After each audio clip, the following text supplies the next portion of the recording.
Iran ने एक missile में 80 वॉरहेड लगाए हैं और इजराइल परेशान घूम रहा है। और यह है क्या? Cluster bomb. क्या है क्लस्टर बम? ईरान ने दरअसल इजराइल पर मिसाइल हमलों में क्लस्टर बम को आम हथियार बना लिया है। एक तरफ बड़े बड़े हथियार इस्तेमाल कर रहा है अमेरिका, इजराइल डिफेंस सिस्टम इस्तेमाल कर रहा है, लेकिन छोटे छोटे हथियारों से नाक में दम कर दिया ईरान ने। क्लस्टर बम्स का इस्तेमाल किया जा रहा है और क्लस्टर बम का इस्तेमाल बहुत ही आम कर दिया है, आम हथियार बना लिया गया। जून 2025 में सिर्फ कुछ मिसाइलों में था, लेकिन मार्च 2026 में 300 बैलिस्टिक मिसाइलों में आधी क्लस्टर वॉरहेड से भरी होती हैं। आईडीएफ ने इस बात को कंफर्म किया है कि रोजाना नागरिक इलाकों में छोटे बम बिखर रहे हैं। खुर्रम शहर 4 मिसाइल में 50 से 80 सबमुनिशंस 10 किलोमीटर तक फैलते हैं, यानी कि क्लस्टर वॉरहेड अगर एक बार गिरता है तो उसका असर 10 किलोमीटर के दायरे में होगा, यानी कि 10 किलोमीटर के दायरे में एक साथ एक मुश्त बड़ी संख्या में ढेर सारे बॉम्ब गिरेंगे, ढेर सारा बारूद होगा, ढेर सारा ब्लास्ट होगा, ढेर सारा नुकसान होगा, ढेर सारे लोग मारे जाएंगे। और यही स्ट्रेटेजी है ईरान की कि एक बार में बड़ा नुकसान किया जाए।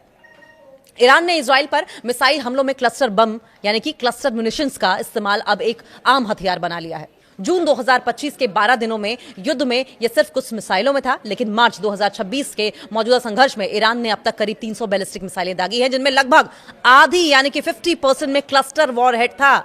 इसे कहते हैं एक तीर से कई निशाने लगाना।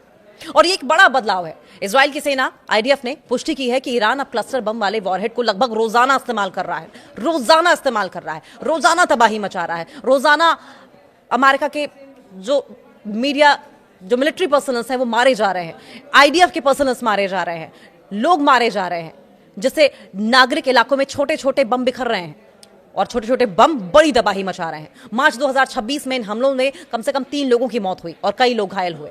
खुर्रम शहर 4 जैसी मिसाइलों में 50 से 80 यानी कि 50 से 80 छोटे सबमिशंस पैक किए जा रहे हैं जो 10 किलोमीटर के दायरे में फैल जाते हैं। क्लस्टर बम क्या है, ये कैसे काम करते हैं, ईरान ने इन्हें कब और कैसे इस्तेमाल किया, और अब 2026 में नई सिचुएशन क्या है और नई सिचुएशन में क्लस्टर बम किस तरीके से कामगर साबित हो रहे हैं। क्या है क्लस्टर बम?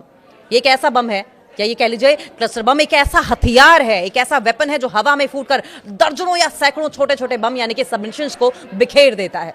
ये छोटे बम एक बड़े क्षेत्र में फैल जाते हैं, घनी आबादी वाले इलाकों या सैन्य ठिकानों पर भारी नुकसान पहुंचाते हैं। इन्हें वाइड एरिया डिस्पर्सल वेपन्स भी कहा जाता है, जो कि अचूक हथियार जैसा है, क्योंकि ये एक साथ कई टारगेट्स को निशाना बनाते हैं, जिसको हम कह रहे थे कि एक तीर से कई निशाने। ईरान की मिसाइलों में इस्तेमाल किया गया है इन्हें। सबमिशंस का वजन लगभग 2.5 किलोग्राम होता है या फिर उससे ज्यादा भी हो सकता है। हर एक बॉम्ब में छोटे रॉकेट्स होते हैं, जैसे विस्फोटक शक्ति होती है। हर बॉम्ब ऐसे विस्फोट करता है, इतनी इंटेंसिटी के साथ इतना बड़ा ब्लास्ट करता है जैसे कोई रॉकेट छोड़ दिया गया हो। और ऐसे में अगर हजारों बम फटे तो आप अंदाजा लगाए तबाही कितनी बड़ी होगी। ये बम हल्के होते हैं, सबसे बड़ी बात यह है, लेकिन उनकी संख्या और फैलाव उन्हें बेहद खतरनाक बना देते हैं।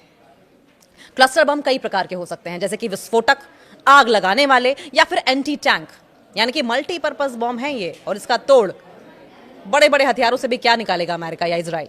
लेकिन ईरान वाली मिसाइलों में ज्यादातर विस्फोटक प्रकार के सबमर्सिशंस हैं जो नागरिक क्षेत्रों में ज्यादा नुकसान पहुंचाने के लिए डिजाइन किए गए हैं। यानी कि अगर स्ट्रेटेजी इजराइल के पास है तो ईरान 10 कदम आगे चल रहा है। 120 से ज्यादा देशों ने इन हथियारों पर बैन लगा रखा है, लेकिन ईरान और इजराइल दोनों ने इस संधि पर हस्ताक्षर नहीं किए हैं। और यही वजह है कि ईरान जमकर इन हथियारों का, इन बॉम्ब्स का इजराइल पर इस्तेमाल कर रहा है।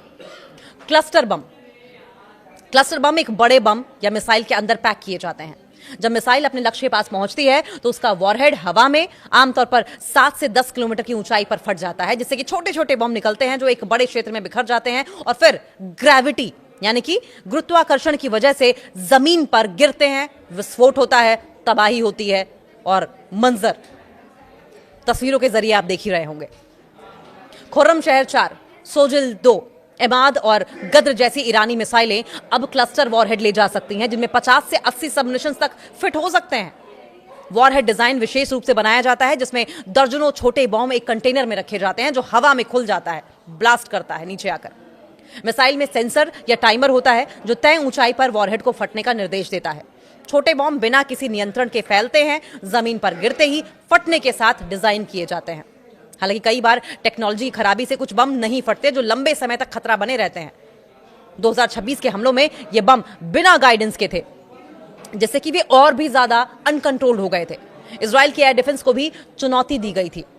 ईरान ने क्लस्टर बम का इस्तेमाल कैसे किया, सवाल ये भी। 19 जून 2025 को ईरान ने इजराइल पर करीब 20 बैलिस्टिक मिसाइलें दागी, जिनमें से कम एक में क्लस्टर बम का वॉरहेड था। यह मिसाइल गुश दान क्षेत्र के ऊपर फटी और लगभग 20 छोटे बम बिखेर दिए, जो 8 किलोमीटर के दायरे में फैल गए। उस समय 89 लोग घायल हुए थे, लेकिन मौत किसी की नहीं हुई थी। एमनेस्टी इंटरनेशनल की अगर बात करें तो 2025 के युद्ध में ईरान ने क्लस्टर म्यूनिशन का इस्तेमाल अंतर्राष्ट्रीय कानून का उल्लंघन करते हुए किया था। और अब 2026 के मौजूदा युद्ध में सिचुएशन और ज्यादा सीरियस हो गई है, और ज्यादा गंभीर स्थिति हो गई है। ईरान ने अब तक 300 से ज्यादा मिसाइलें दागी हैं और आधी में क्लस्टर वॉरहेड थे। मार्च 2026 के बात की जाए तो हाल के हमलों में एक व्यक्ति की मौत हो गई, 2 गंभीर रूप से घायल हुए और पहले एक हमले में 12 लोग घायल हुए थे। 1 मार्च 2026 को सेंट्रल इजराइल में सबमरीन्स गिराए गए। 9 मार्च को एक और हमला हुआ, जिसमें क्लस्टर बमों ने कई जगहों पर असर दिखाया। इजराइल की होम फ्रंट कमांड ने वार्निंग दी कि कई बम फटे नहीं, जो कि लगातार इजराइल में खतरा बने रहेंगे, लोग इनसे दूर रहें। खुर्रमशहर 4 मिसाइल को इन हमलों में खास तौर पर इस्तेमाल किया जा रहा है। क्लस्टर बम क्यों इतने खतरनाक होते हैं?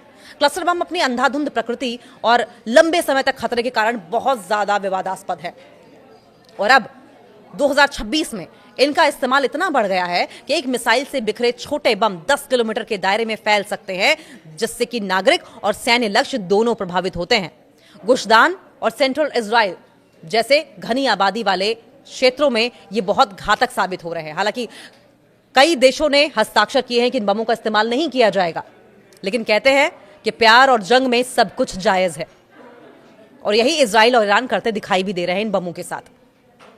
क्लस्टर बम सटीक निशाना नहीं लगाते और इसलिए बिना किसी भेदभाव के घरों को, अस्पतालों को, सड़कों को नुकसान पहुंचाते हैं। और सबसे बड़ा खतरा न फटने वाले बम यानी कि डड्स हैं। न फटने वाले बमों को डड्स कहा जाता है। कई सबमरीन्स जमीन पर गिरने के बाद भी नहीं फटते और सालों तक खतरा बने रहते हैं, और इन हथियारों से अब मौतें भी हो रही हैं, जो 2025 से ज्यादा गंभीर खतरा है। अंतर्राष्ट्रीय संगठन इनके इस्तेमाल की निंदा कर रहे हैं, क्योंकि ये लंबे समय तक निर्दोष लोगों को खतरे में डालते हैं। ये पूरी सिचुएशन ये दिखाती है कि अगर मॉडर्न वॉर में क्लस्टर बम जैसे हथियार अनकंट्रोल्ड रहें, कितने अनियंत्रित हैं और ह्यूमन क्राइसिस, मानवीय संकट पैदा करने वाले हो गए हैं।